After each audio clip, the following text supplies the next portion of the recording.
कुसुम 18 साल की थी और आज उसे जबरदस्ती दुल्हन की तरह तैयार किया जा रहा था। उसके रोने की आवाज से पूरे घर में शोर मचा पड़ा था। मुझे शादी नहीं करनी, जाने दो, मुझे छोड़ दो। अरे मैं भी देखती हूँ तू कैसे शादी नहीं करेगी। शादी तो तुझे करनी ही पड़ेगी। नहीं, मैं शादी नहीं करूँगी। अभी मैं बहुत छोटी हूँ और मैं शादी के लिए तैयार भी नहीं हूँ। देख, अगर तूने उस लड़के से शादी कर ली ना तो हम सबके दिन बदल जाएंगे।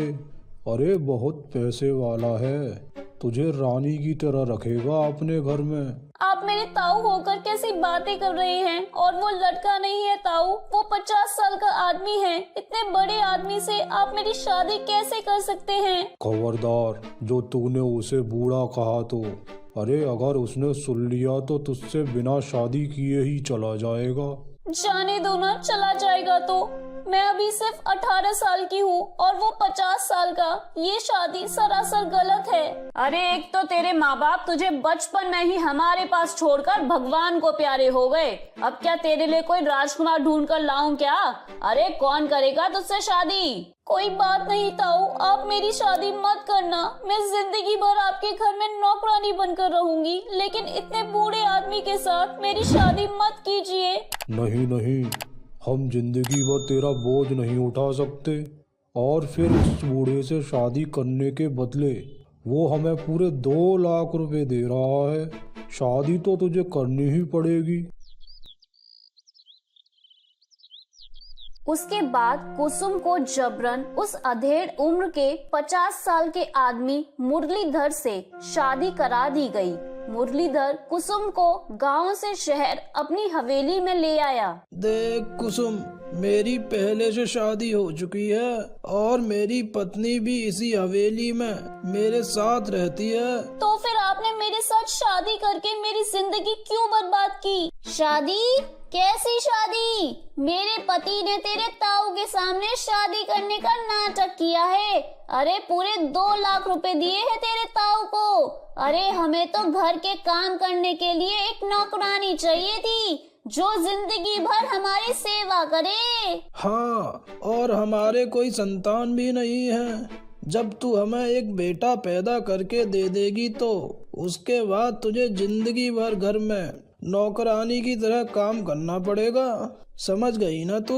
आप अपनी पत्नी के रहते किस तरह की बातें कर रहे हैं? आपको जरा भी शर्म नहीं आती? इसमें शर्म की क्या बात है? मुझे भी अपने बुढ़ापे का सहारा चाहिए। और वैसे भी कौन सा मेरा पति तुझे जिंदगी भर अपने साथ रखने वाला है?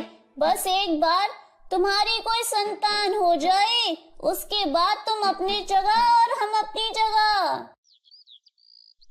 कुछ समय बाद जब कुसुम ने एक बेटे को जन्म दिया तो बेटे को जन्म देते ही उस बच्चे को कुसुम से छीनकर मुरलीधर की पत्नी ने अपने पास रख लिया। मुझे मेरे बच्चे के साथ रहने दो, मुझे अपने बच्चे से दूर मत करो। वो मेरा बच्चा है, मैं उसके बिना नहीं रह सकती। खबरदार, जो उसे अपना बच्चा कहा तो इस घर में तू सिर्फ एक नौकरानी है, समझी? इस बच्चे की माँ मैं हूँ। देख लड़की, तेरा काम पूरा हुआ। अब तू घर का काम काज संभाल और खुश रहे, और भूल जा इस बच्चे से तेरा कोई लेना देना भी है, समझी तू? एक दिन मुरलीधर और उसकी पत्नी टीवी में न्यूज देख रहे थे और कुसुम वहीं पर साफ सफाई का काम कर रही थी। तभी न्यूज में कुसुम ने सुना कि महिलाओं को अपने ऊपर हो रहे अत्याचारों की शिकायत करनी है तो वो दिए गए नंबर पर फोन कर सकता है। क्योंकि कुसुम थोड़ी बहुत पढ़ी लिखी थी, इसलिए उसने चुपचाप वो नंबर एक पर्ची पर लिखकर अपने पास रख लिया और एक मौके की तलाश करने लगी। और एक दिन शाम को कुसुम, मैं और सेठ जी शॉपिंग करने के लिए बाजार जा रहे हैं। तुम घर का अच्छे से ख्याल रखना। और हाँ, हम बच्चे को अपने साथ लेकर जा रहे हैं। मुझे तुझ पर बिल्कुल भी भरोसा नहीं है। मुरलीधर और उसकी पत्नी घर से बाहर शॉपिंग के लिए निकल गए कुसुम ने मौका पाकर वो नंबर डायल किया। नमस्ते, मैं कुसुम बोल रही हूँ। मैं यहाँ मुरलीधर जी के घर पर नौकरानी की तरह काम करती हूँ। पहले उन्होंने मुझसे मेरा बच्चा छीन लिया और अब बिना पैसे दिए मुझसे घर का सारा काम करवाया जाता है। आप मेरी मदद कीजिए। देखिए, मेरा नाम कोमल गुप्ता है। ये महिलाओं का हेल्पलाइन नंबर है और मैं उन महिलाओं की मदद करती हूँ जिनके साथ किसी भी प्रकार का अत्याचार होता है। आप चिंता न करें, आप मुझे एड्रेस बताएं, मैं वहाँ पर आकर आपकी मदद करूँगी। अगले दिन सुबह कोमल गुप्ता सेठ मुरलीधर के घर पहुंच गई।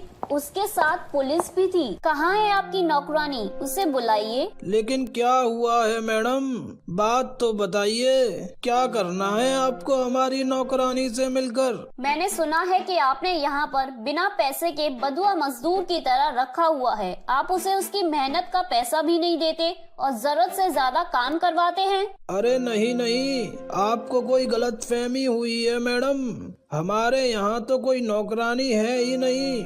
मैडम आप जाइए यहाँ से, लगता है आप गलत जगह आ गई हैं। मुरलीधर की पत्नी बच्चे को गोद में लिए वहाँ पर आई। ये बच्चा किसका है? जी मेरा है, मेरा मतलब हमारा। और किसका है? लेकिन आपको देखकर तो नहीं लगता कि आपने 1 महीने पहले बच्चे को जन्म दिया है। आपकी उम्र भी तो बहुत ज्यादा लग रही है। नहीं नहीं मैडम, ये बच्चा हमारा ही है। कोमल गुप्ता अपने साथ पुलिस को लेकर आई थी। उसने पुलिस इंस्पेक्टर से कहा, इंस्पेक्टर साहब आप इस घर की तलाशी लीजिए, मुझे लगता है ये लोग कुछ छिपा रहे हैं। जी मैडम। इंस्पेक्टर ने जब घर की तलाशी ली तो उन्हें स्टोर रूम में हाथ पैर बंधी हुई कुसुम मिली। वो उसे बाहर लेकर आए।